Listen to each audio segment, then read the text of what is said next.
이러므로 너희는 나의 이 말을 너희의 마음과 뜻에 두고 또 그것을 너희의 손목에 매어 기호를 삼고 너희 미간에 붙여 표를 삼으며 또 그것을 너희의 자녀에게 가르치며 집에 앉아 있을 때에든지 길을 갈 때에든지 누워 있을 때에든지 일어날 때에든지 이 말씀을 강론하고 또 내 집 문설주와 바깥문에 기록하라.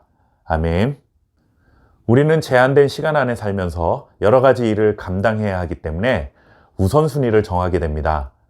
뿐만 아니라 우리가 원하는 것을 다 선택할 수는 없기 때문에 여러 개 중에 어떤 것을 선택해야 할 때도 우선순위를 가지고 선택을 하게 됩니다.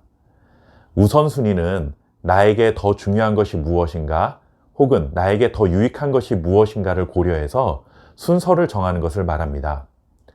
예를 들면 대학 입시를 준비하는 학생은 국어 공부도 해야 되고 수학 공부도 해야 하고 영어 공부도 해야 합니다. 그런데 내일 당장 학교에서 중요한 수학 시험을 치러야 한다면 오늘 밤에는 수학 공부하는 것에 우선순위를 두는 것이 더 유익한 일이 될 것입니다. 이렇듯 우리의 소중한 인생을 좀 더 가치 있는 인생으로 만들고 좀 더 효율적인 삶을 살아가기 위해 인생의 우선순위를 잘 정하는 것은 매우 중요한 일이 될 수 있는 것이죠. 하나님께서는 오늘 신명기 말씀을 통해 하나님의 백성들에게 있어서 최우선순위가 무엇인지를 알려주고 계십니다. 우리 성도들이 가져야 할 최우선순위는 하나님의 말씀을 우리의 마음과 뜻에 두는 것입니다. 마음과 뜻은 곧 사람의 생각과 감정과 의지가 자리 잡고 있는 것을 말합니다. 흔히 지정의라고 표현하는 우리의 전 인격이 하나님의 말씀에 의해서 다스림을 받아야 한다는 것을 알려주고 있는 것입니다. 사람의 생각은 언제든지 하나님께서 원하지 않는 방향으로 흘러갈 수 있습니다. 요즘에는 보기 힘든 물건이 되었는데 양팔 저울이라는 것이 있습니다. 가운데 균형이 잘 맞으면 어느 한쪽으로도 기울어지지 않습니다.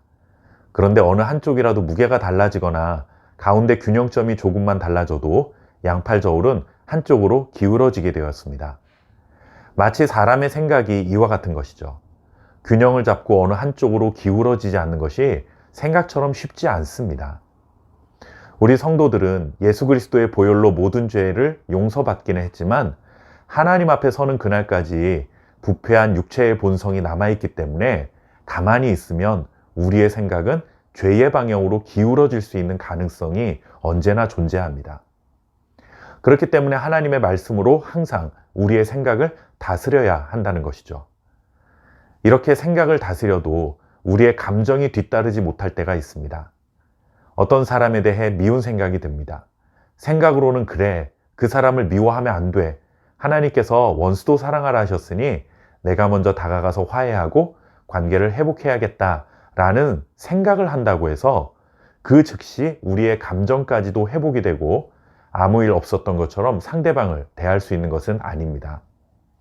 우리의 생각이 하나님의 말씀에 붙들려야 하듯 우리의 감정도 하나님의 말씀에 붙들릴 수 있도록 성령님의 도우심을 구해야 하는 것이죠. 우리의 전인격이 하나님의 말씀에 붙들리는 것, 이것이야말로 성도들이 성도다운 삶을 살아가게 만드는 가장 중요한 삶의 우선순위라는 사실을 꼭 기억해 두시기 바랍니다.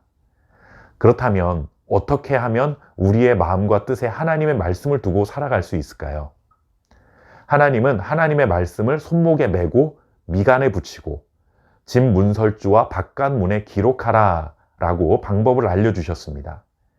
이것은 하나님의 말씀이 언제든지 우리 눈에 띌 수 있는 가장 가까운 곳에 두어야 한다라는 것으로 적용할 수 있습니다. 요즘식으로 한다면 냉장고 문 앞에 말씀을 두는 것이죠. 공부하는 학생이라면 책상 앞에 말씀을 붙여두는 것도 방법이 됩니다. 노트북 첫 화면이나 스마트폰의 첫 화면에 하나님의 말씀을 볼 수 있도록 저장하는 것도 방법이 될 수 있습니다. 이렇게 하나님의 말씀이 언제든지 나의 삶에 가장 가까운 곳에 두고 그렇게 눈에 띌 때마다 말씀을 읽고 묵상하면서 우리의 마음과 뜻에 하나님의 말씀을 두는 것입니다. 우리가 그렇게 하나님의 말씀을 인생의 최우선 순위로 여기고 살아간다면 그 모습을 통해 자녀들도 하나님의 말씀을 생명보다 소중하게 여기게 되는 삶의 우선순위를 배우게 될 것입니다. 언제나 하나님의 말씀이 최우선이 되는 신실한 믿음의 삶, 믿음의 가정을 이루시기를 바랍니다. 감사합니다.